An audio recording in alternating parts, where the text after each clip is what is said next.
welcome to another episode of the Chronicles of Mr. I'm Mr. Pierre. I'm so glad to be joined by Mr. Spears for I'm knowing going to be a wonderful conversation in regards to education. So, Mr. Spears, welcome to the podcast. Oh, man, thank you so much for having me. I'm honored to be here with you. We share one thing in common for sure, and that's that we love adding value through education. And so I'm honored to be on the podcast. So glad to be able to have this conversation with you, Mr. Spears. As Black men, I know that we make up less than 2%. And so if we could start there, what brought you into education? I thought it was a great way to help. I was a teacher at my old high school, and my old football coach actually reached out to me and asked me if I want to get involved in education. I thought, no, I'm good. Don't really want to be a teacher. But I saw so many people that looked like me that were struggling. I actually was watching Comic View. I don't know how old you are, Mr. Pierre, but I'm telling my age. I know what you're talking about. Yeah. So I'm watching Comic View, and there's a comedian who's actually a writer for the show Living Single, and he's on stage and he's telling this joke. He says, my daughter knows how to do the Tootsie Roll, but she doesn't know how to spell her name. And everybody laughed. And he starts doing the Tootsie Roll and misspelling the girl's name. And everybody laughed. Wow.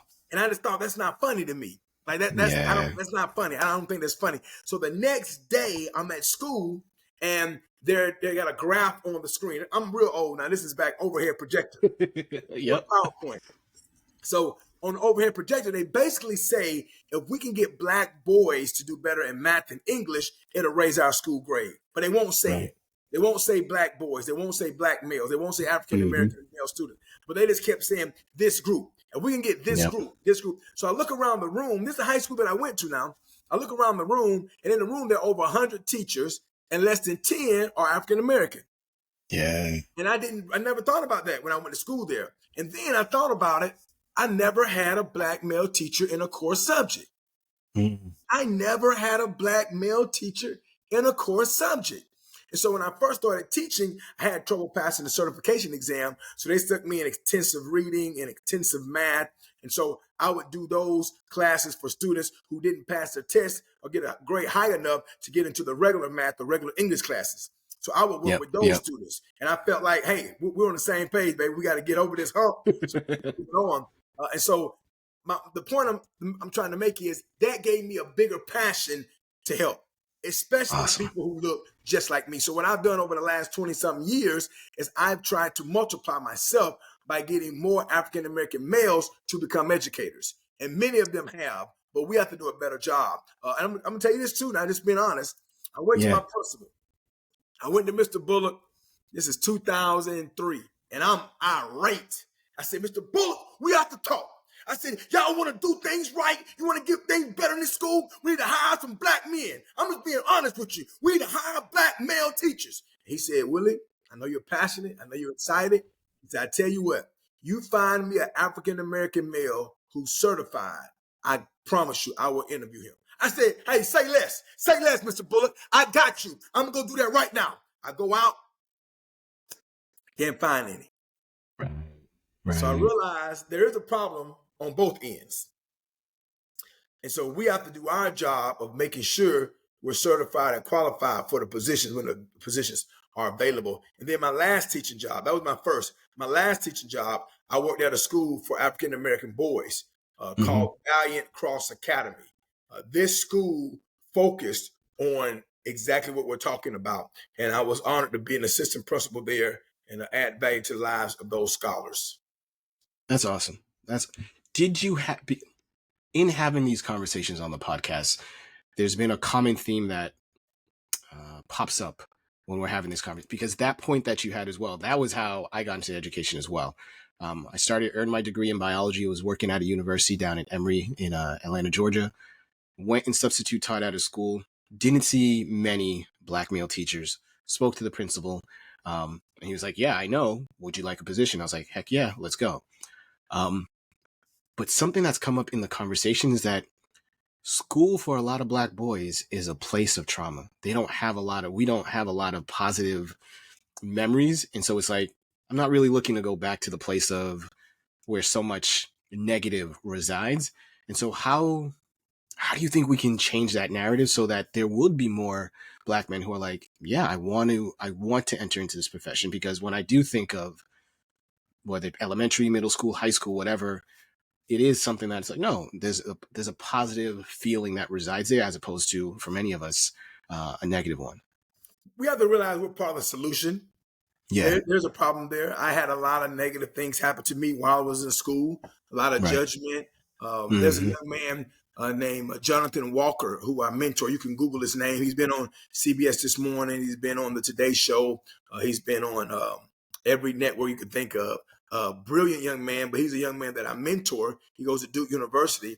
And I asked him, why did he leave this charter school? He's at a charter school. I said, why did you leave the charter school? He's African-American male, has dreads, plays sports, all the stereotypes that we would think. However, he's brilliant. He set a record for scholarship offers from Ivy League universities, just unbelievable mind. And he had an invention that went viral. But I asked him, why did you leave the charter school to go to a public school that was considered the quote unquote black school? And he said, well, there were some things happening at the charter school that were traumatic for me because of my race. Certain things happened because of how I look. I was being accused of things that weren't true. I was being called out on things unfairly. And so a lot of people have that experience. I think up here, we got to go back to how it started. I read a book called Teacher Wars. In the book Teacher Wars, it talks about how education first started in our country and how white men started it out, and then they thought they can get cheaper labor by getting white women to become teachers if they weren't homemakers and they didn't have a family yet. And we keep going on and on. There was a time where black people, it was illegal to teach us how to read. You go all the way back. So black men were the last group indoctrinated into the educational system, right? So when you think teacher, you think female. Right. Most schools, you talking about in Atlanta. So in Atlanta, Georgia, Chocolate City, there's a deficiency in African American male teachers. Imagine everywhere else in the world, right? Imagine I grew up in Panama City, Florida. Panama City is only about 10% black, but I had 0 black male core teachers. Imagine people who grow up in rural Oklahoma or rural Kansas or rural Nebraska. Like they may never see a black person. And so we have to champion black male teachers. And to answer your question, we have to realize we're part of the solution. And here's the thing, Pierre, nobody wants to talk about this. The number one problem in every school when it comes to behavior is black boys. I've worked in several schools. Look at now, middle school is black girls fighting. It's girls fighting.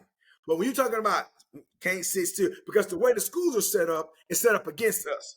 Y'all are too loud. Y'all are too rough. The things that we naturally do, just like the criminal justice system, it's a bad thing in school.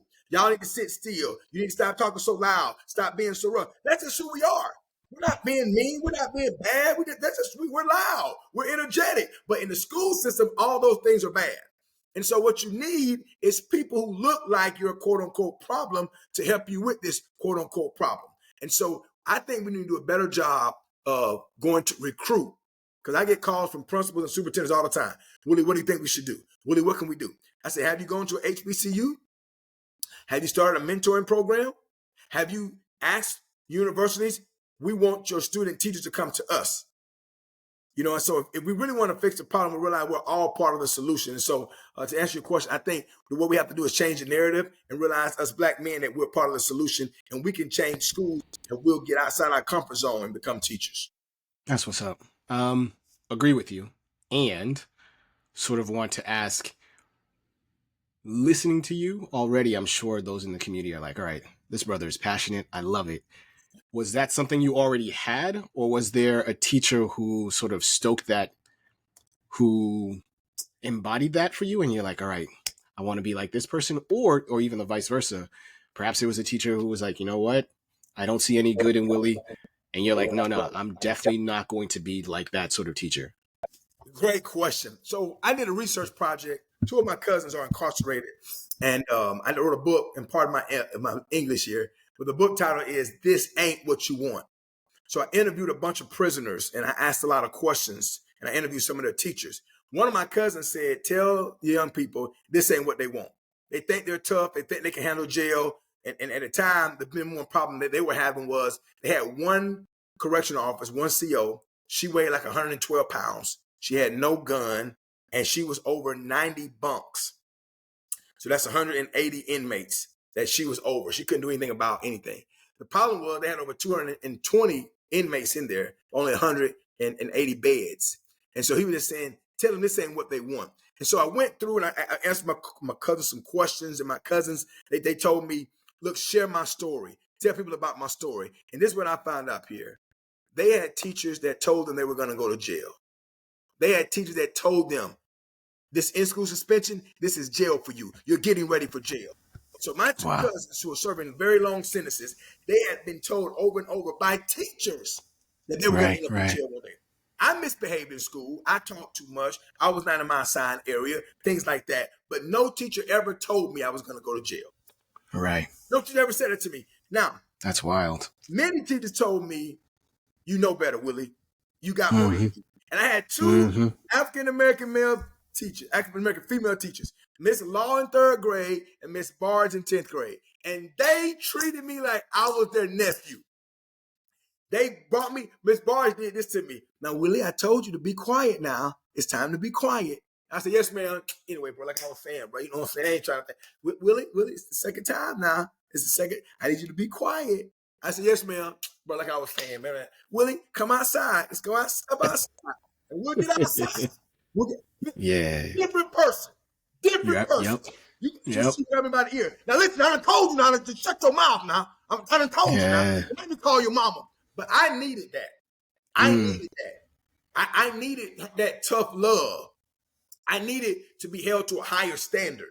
You know, and so I really believe that those teachers shaped me. And what I wanted what they did for me. I wanted to do that for others. And I've been able to do it. I've been able to help so many young people because it's something about, especially a black male, when a black male sees you and they know he knows what I know. Yeah. Like we the same. He gets a little older. We're the same. And so I could get things out of them that another teacher may not be able to. Yeah. And so it was a few teachers, but Miss Law and Miss Barnes, they jacked me up and made sure that I listened and paid attention, and I'm grateful for both of them. That's awesome. I heard you say that you have 20 plus years in education. Is that correct? Yes. If I were to ask you, because what I thoroughly believe is that a lot of us are choosing to leave the profession because that sense of community isn't there. And that's what I'm hoping to build with this podcast and these conversations. And in knowing that if everything were a priority, then nothing's a priority. But you now with your 20 plus years, if you could jump into your Back to the Future DeLorean and just drop a quick note off to your younger self who's getting into education and be like, hey, here's this one thing. What would that one thing be? Man, great question. So some may say I've left the profession because now I speak full time. I would say I'm still in education because I do a lot of consulting. Oh, you are. Right. No, definitely. With a lot of groups, and people don't know I'm in small rooms with 3 and 4 administrators, probably 3 times a week, all over the country, talking about what can we do, not just academically, but when it comes to our pedagogy and it comes to the way that we receive data in the quantitative and qualitative way that we get all this information out to our parents and community. And so I'm doing more now than I've ever done before. However, what I would say to my younger self is remember it's about the student, not the adult. I think sometimes we get frustrated because the adults who have no idea what we do every day get inside our business, get in our head, and we think, I'm not doing this anymore. I'm telling you this, I haven't met too many people who's left education and were happy about it. They think that the next job is going to be so perfect. And there's issues in every job. You go into nursing, you go work for the fire department, the police department, you work at the post office. There's issues everywhere, but there's nothing like that feeling of knowing I've added value to someone's life. It's such a great feeling. I'm telling you this, man, I talked to one of my former students the other night. Her daughter's doing a fundraiser, and she called me and said, could you help with this fundraiser? I said, sure. And she said, remember when you said this? She remembers something I told her in 10th grade. She's 35 years old. I ate lunch with a guy the other day. Remember when you said this? Remember when you told me that? One student said to me, remember when you told me this when I was doing intensive math and intensive English? I would ask them what they want to be when they grew up. And, 9 times out of 10, I'm going to be a rapper. I'm going to be an athlete. Awesome. Great. I believe in you. However, I want to go ahead and say I'm sorry. Sorry for what? Yeah. What you sorry for? Somebody's going to take your money because you don't like math. Somebody's going to take your money because you don't like to read. So they make the contract print is very small because they know you're not going to read it. If you fall in love with reading, no one will be able to take advantage of your contract, take advantage of you. Amen. If you fall in love with math and numbers, no one will be able to take advantage of you. And so we made the assignments real for them. And that's what I miss when that light bulb goes off. And now a few of the young men that I taught, they are in the NFL. A few of the young men that I taught, they're not big time rappers, but they make money in entertainment. And they're saying, hey, when I tell them Mr. Spears, I say, whoa, give me a couple of days to read this. And they can't believe it. I said, that's right. And then get somebody else to read it with you. But we're trying to make that real. But yeah, I think it's so important that we realize the magnitude of having someone who looks like the student in front of you. Every school, the teachers should look like the students. Absolutely. That's not, and then the people who are doing the hiring, they have to work to make that happen. Don't be lazy and we have a math opening. We have an English opening. No. You need to say we have 30% African-American students. We need 30% African-American teachers. Absolutely. Agreed. I think on every level, there needs to be a very deliberate effort to make sure that your teachers represent the population that they're serving. Absolutely. And I think that's to what you're saying too, of like, all right, if my population is 30% African-American, then my staff should be that as well.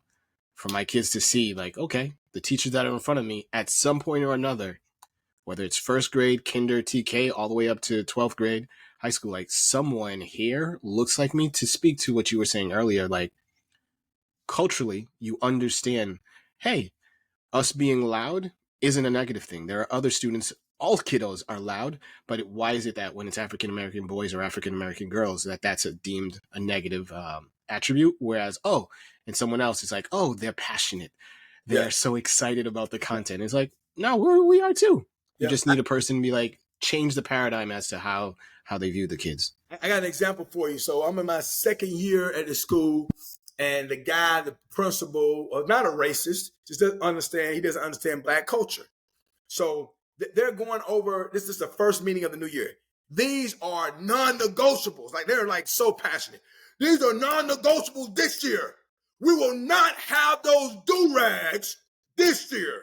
There's gang related. We won't have the do-rag. So I'm sitting at the table, Pierre, and my boys at the table like, Spears, don't do it. Don't say nothing. Spears, please don't, please. Because they know me. Spears, please don't say, man, just let it go, man.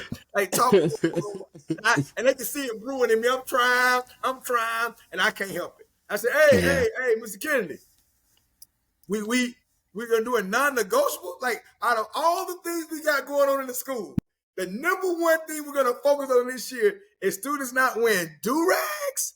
He said, Willie, the do-rags are gang-related. They're different colors.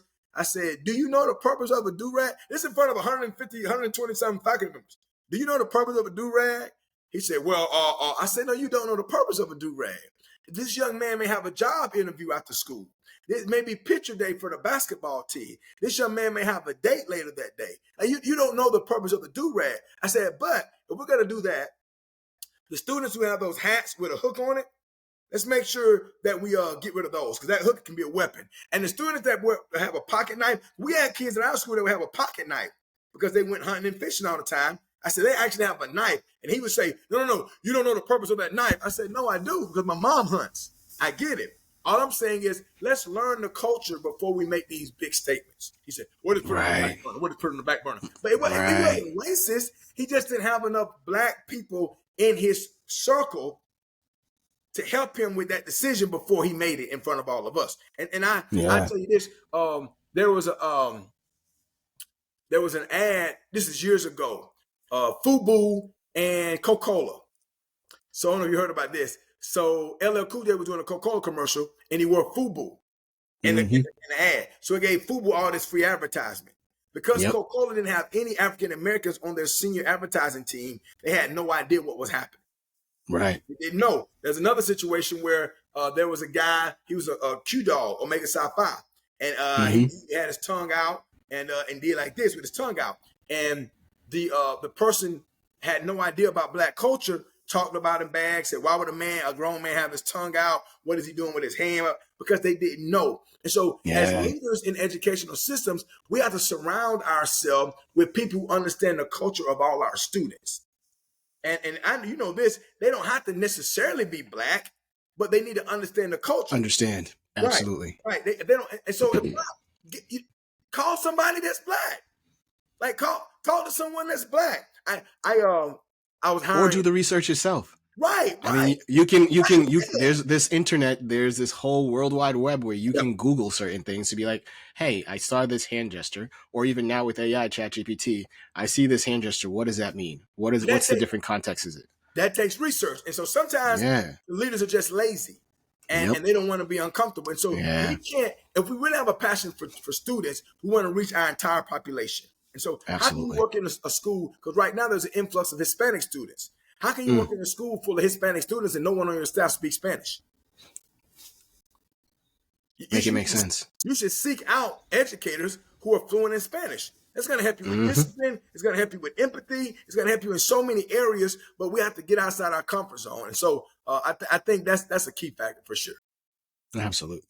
I'm not adding anything because you said it all and I agree with all of it. If there were, or are there any books that you're reading or have read that you're like, look, this is one that I would highly recommend. This is going to be helpful to. I read 3 books a month. Nice. So I say I read them. Audible reads 3 books to me a month. I'm of the same mindset that it still counts as reading. The purpose of reading is to gain knowledge, and if you are able to, if that's the what's the word? If that's the accommodation that you need, that's what helps you, then I'm all for it. I'm never against Audible.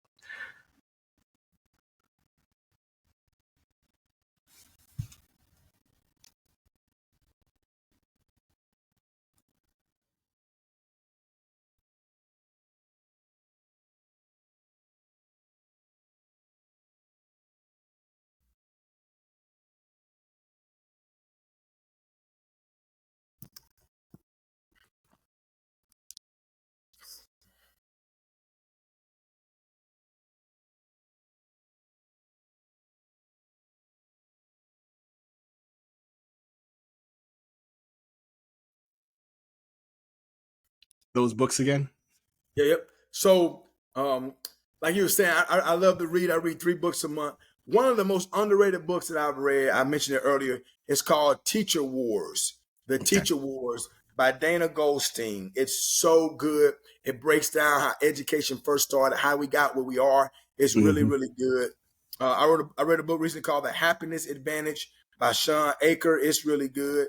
I read iGen by Gene Twenge, I believe that's how you say the last name. It tells you about this young generation. And then there's a book by Dr. Tim Elmore called The IY Generation. The IY, it's called IY. Yes, by Dr. Tim Elmore. But it tells you about the students that we have now and what does it take to reach them. Like this generation, they need to know why. Yep. They need to know. And it's not like when you and I were in school, the adult will say, because I said so. Said so. Yep. Why? Right? But that's gone. That's done. Yeah. Now they need to know why. Why do we have to write the questions and the answers? Why do we have to research this? Why is this important to know? And what's the rationale? Right. So when I read that book, it helped me do a better job of reaching this generation. It's called The IY Generation by Dr. Tim Elmore. Awesome. Those are some of the ones I'm reading right now. I think people get a lot out of those. Those are really good books. Awesome. Now, this is the question that I always love because I'm a music head. And whenever the guests are able to drop a couple gems as to terms of music, I always get stoked about this. If you were to create a Willie Spears playlist, and knowing that this is just at the moment, this could change next week. It could change 2-3 hours from now. But what would be on your top 5? It could be top 5 songs, top 5 albums, top 5 artists. Who would make up the Willie? Is it all time or what I'm listening to right now? Just whatever you listen to right now. All right, right now, I don't know if you ever heard of, DeBarge. Yes. All right, so I don't know why, but I've been listening to DeBarge, like Rhythm of the Night, All This Love, I Like It. I like it, yes. Yeah, I love DeBarge. And then I love 90s hip hop and R&B. So anything, I don't really know today's hip hop and R&B very much, but 90s hip hop and R&B I love. And then Okay. there's a guy, Brandon Lake. I don't know if you ever heard of him. No. Brandon Lake is really good. Jackie Hill Perry, Ooh. she's really good, a hip hop artist. And a guy named Forrest Frank. Okay.